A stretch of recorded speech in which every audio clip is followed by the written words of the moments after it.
Today I will be making a racket about the film All Quiet on the Western Front 2022.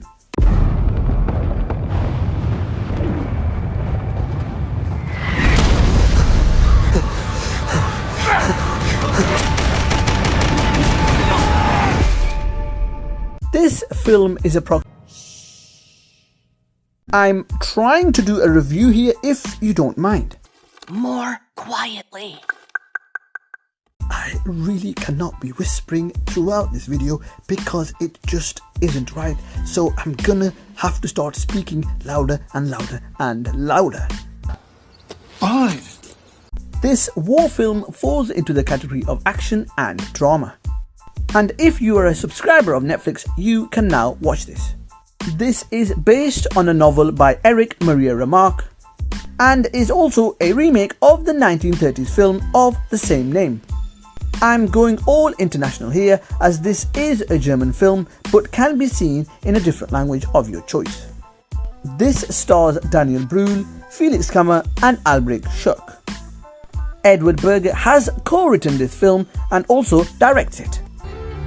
Vous avez 72 heures pour accepter nos conditions. Ich werde nicht kapitulieren. Meine Mutter wollte nicht, dass ich in den Krieg ziehe. Ich wollte ihnen zeigen, dass ich das kann. Ach, Paul. This film starts with a scene of absolute devastation, and as the title suggests, this is eerily quiet. Shortly after this, we move into an intense scene of war.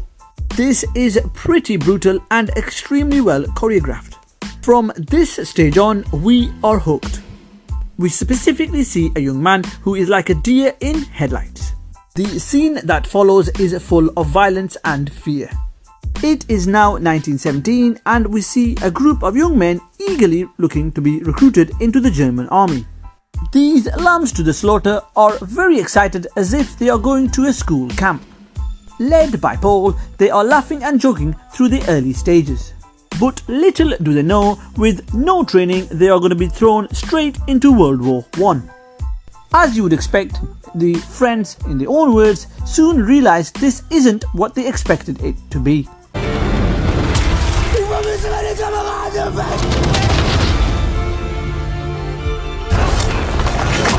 Schließen wir Frieden.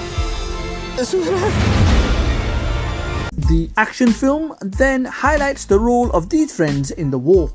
We see a link between the young man at the start of the film and Paul. It uses this to impressively portray how there was a conveyor belt system in the war. It shows this cyclical process with real horror. The soldiers in this film go through a range of emotions. These include joy, sadness, fear and despair. We go through the roller coaster of these emotions with the soldiers as the film does an absolutely fantastic job of creating empathy.